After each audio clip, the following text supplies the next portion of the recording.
Alla nostra destra il nostro carissimo Antonio Ottaiano, che è Antonio Ottaiano, non lo diciamo perché il maestro Antonio Ottaiano, l'amico Antonio Ottaiano. Bravo, l'amico Antonio. Perché è sempre bisogna partire da questo, che noi abbiamo l'umiltà. Questo non si può fare in diretta. No, lo faccio. Sì, tu sei a casa tua qua, io mi metto per tornare a Napoli, che mi sono subito intromessa prima perché mi piace il backstage, no? E parlavamo proprio di una cosa importante, dei posteri, di lasciare il segno, di lasciare quello che comunque è nel tuo cuore, è far conoscere agli altri Antonio Ottaiano. Beh, allora io ti rispondo subito dopo questa telefonata che è pronto. Bella. Sto facendo un'intervista televisiva e credo che ci sei anche tu che mi stai chiamando al telefono. Se mi puoi chiamare tra un attimo, credo che tra quanto inizia sulla radio? 5 minuti. 5 minuti. Va bene. Internet, Dal sito non la fa entrare, come non fa entrare? Qual è il sito? www.radiomordan.it radiomordan.it. Ciao. Allora, no, per lasciare un segno, il mio intento è questo.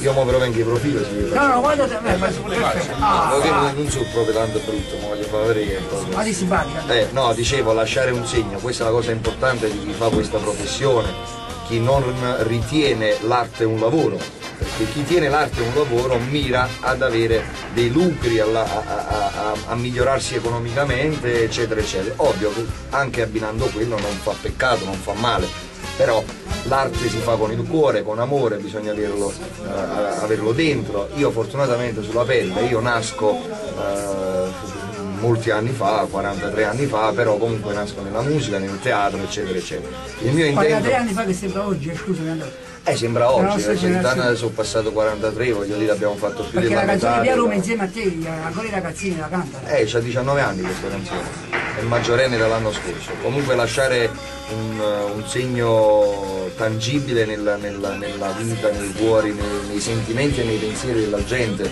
che ti ascolta è il mio intento. Spero di riuscirci, ci vuole tempo, però a quanto vedo c'è gente che ricorda i miei esordi, le mie cose che ho fatto dall'inizio e questo mi fa enorme piacere. Comunque lasciare un bel ricordo. Indelebile. Ai posteri, allora, se un artista deve lasciare sempre qualcosa. Allora, io ho conosciuto un maestro russo, no? Che il maestro russo dice sempre, è inutile fare tante canzoni, perché il maestro russo. Poche e buone. Una sola. No, una sola no. Vabbè, poche dico buone. una, per dire una. Poche buone. Perché noi abbiamo per esempio delle canzoni napoletane. Sai che io faccio un disco ogni 3-4 anni. E va bene così. Qui ci vedo dei cantanti che fanno, per l'amor di Dio, questo è pure un massaggio di lanciare ai giovani. È una scelta, fanno i dischi ogni 6 mesi, ma non danno il tempo alla gente di capire il disco che dice. Come pensi di Gennaro Napoli? Gennaro Napoli. Napoli. Che mi sono preso un po' di spazio, perché io comunque quando ho visto Antonio Ottaiano, dicevo ospite Antonio Ottaiano, io mi sono sentito fiero. Ma io ti voglio bene. Non vedo niente. C'è l'amico Savio Cavallo che mi suggerisce qualcosa. Dimmi.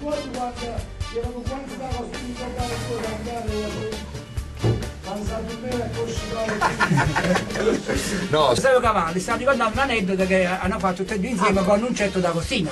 Enzo D'Agostino, grande autore. Certo. Grande autore di successi di D'Alessio, ha scritto per me 28 giugno, ha scritto per me Voglio mettere a fare amore con te, ha collaborato in Via Roma, ha fatto tante belle cose. Vedi, io vederti parlare così, no? Perché è una bella dizione, pure per parlare bene italiano, e pure quando poi si esprime dopo nella cantare napoletano, qualcuno ci critica, no? Perché dice il cantante neomelodico, fermati Antonio, noi da questa radio, da Gennaro Napoli, ho detto artisti cantanti napoletani. Sei d'accordo? Sì, vogliamo far sparire il neomelodismo. Ma no, perché la parola. Guarda, neomelodico, se la si prende questa parola, a parte il fatto che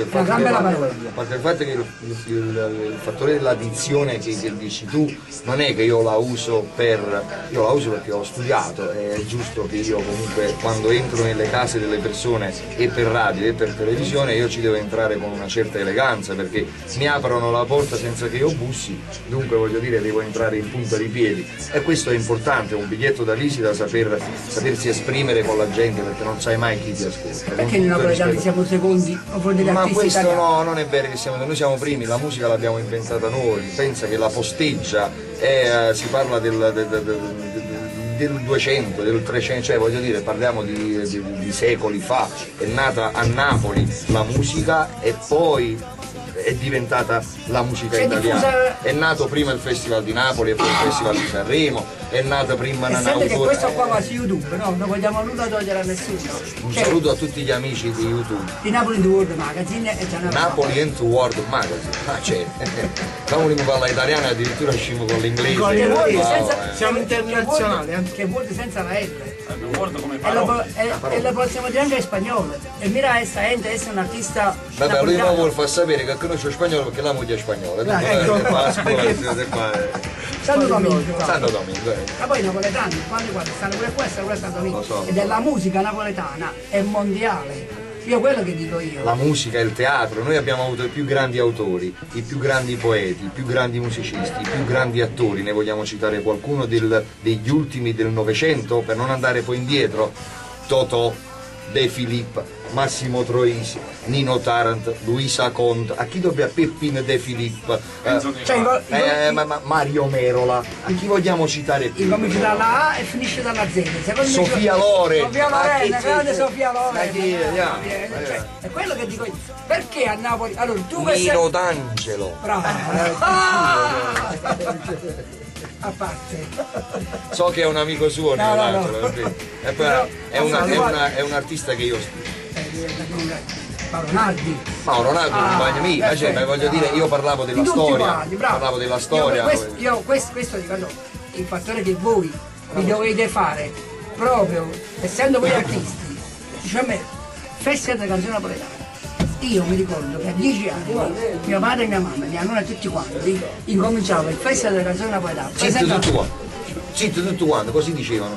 E all'epoca avevano un solo televisore in un condominio, perché non tutti avevano la televisione. Parliamo degli anni 40-50, chi aveva la televisione era ricco. Io lo dico perché mio padre mi raccontava dei miei nonni che nel cortile dove abitavano varie famiglie c'era una sola televisione, e quando erano i periodi estivi la mettevano al centro del cortile con le sedie e tutti come se venissero a messa, guardavano la televisione. C'era pure un film che è successo, c'erano gli sceneggiati e queste cose qua. Poi dopo, voglio dire, sono venute tutte queste tecnologie. Oggi c'è il mio telefonino che l'ho comprato proprio ieri, e questo all'improvviso mi è uscito una mano da qua dentro e mi ha pulito gli occhiali, cioè ragazzi, perdona. Allora io che stavo lanciando il messaggio è questo: voi artisti, io non sono nessuno, va bene, voi artisti possiamo far rinascere il festival della canzone napoletana. Mario Merri è venuto in suono, ma lo dico là, guarda, può darsi che questo giorno io ero contro a te.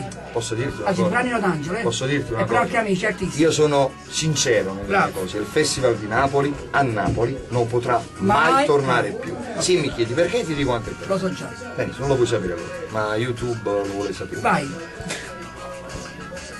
Non lo so, ma non può tornare. Non può tornare, è come Policinelli. No, Policinelli è una maschera che resta sempre nel cuore dei napoletani. Purtroppo il festival non torna perché vogliamo essere tutti primi, vogliamo essere tutti big.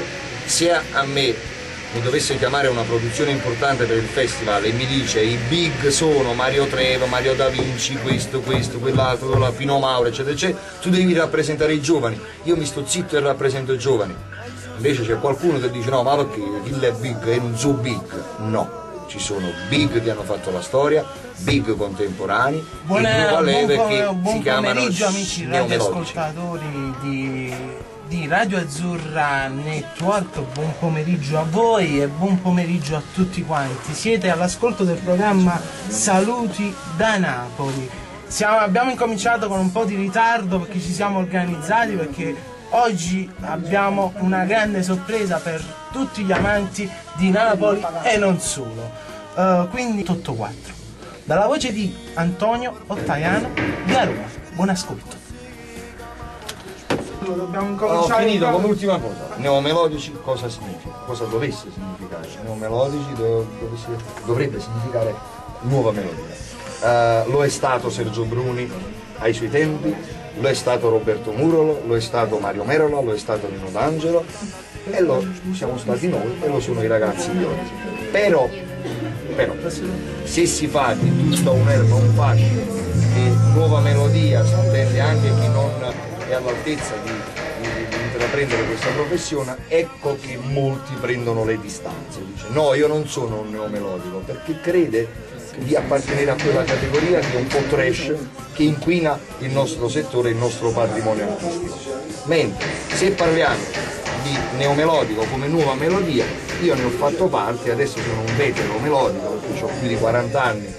Neomelodico l'ho fatto quando avevo 18-19 anni, dunque basta così. Ok, allora Antonio, io non posso che ringraziarti. No, ma che devi ringraziare? Viva la canzone napoletana. Viva Napoli e i napoletani. Viva Napoli e napoletani. E viva tutte le persone che stanno guardando adesso questo video, in bocca al lupo e che la vita vi sorridi sempre. Grazie a voi. Grazie a voi. Ciao domani.